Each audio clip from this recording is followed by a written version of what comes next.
Today I am reading Skylark by Patricia McLachlan. Papa married Sarah on a summer day.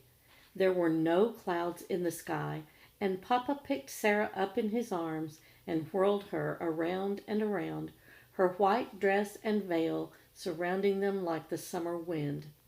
Caleb was so excited and happy he burst into tears.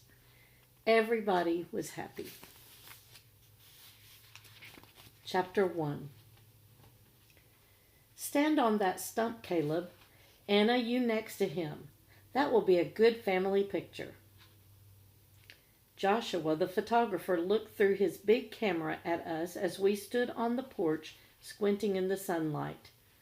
Caleb wore a white shirt, his hair combed slick to his head. Sarah in a white dress. Papa looking hot and uneasy in his suit. The lace at my neck itched in the summer heat. We had to be still for so long that Caleb began to whistle softly, making Sarah smile. Far off in the distance, the dogs, Nick and Lottie, walked slowly through the dry prairie grass. They walked past the cow pond, nearly empty of water, past the wagon, past the chickens in the yard. Nick saw us first, then Lottie, and they began to run. Caleb looked sideways at me as they jumped the fence and ran to us, running up to stand between Sarah and Papa, as if they wanted to be in the picture too. We tried not to laugh, but Sarah couldn't help it. She looked up at Papa, and he smiled down at her. And Josh took the picture of all of us laughing, Papa smiling at Sarah. Joshua laughed too.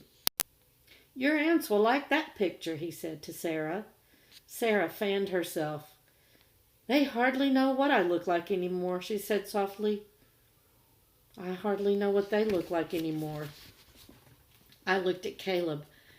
Caleb didn't like to think about Sarah and her aunts and her brother and the sea she had left behind. It's Maine you come from, isn't it? Said Joshua.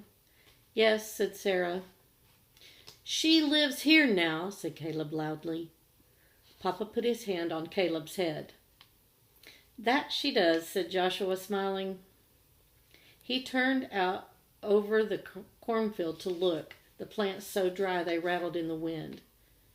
But I bet Maine is green, Joshua said in a low voice. He looked out over the land with a faraway look as if he were somewhere else. We sure could use rain. I remember a long time ago. You remember it, Jacob? The water dried up, the fields so dry that the leaves fell like dust, and then the winds came. My grandfather packed up his family and left. Did he come back? Asked Caleb. Joshua turned. No, he said. He never came back. Joshua packed up the last of his things and got up in his wagon. Papa looked at Sarah. It will rain, he said. We watched the wagon go off down the road. It will rain, Papa repeated softly. Will you worry if it doesn't rain? Asked Caleb. Yes, Sarah, he said. I want to hear it. I was sorry for being cross.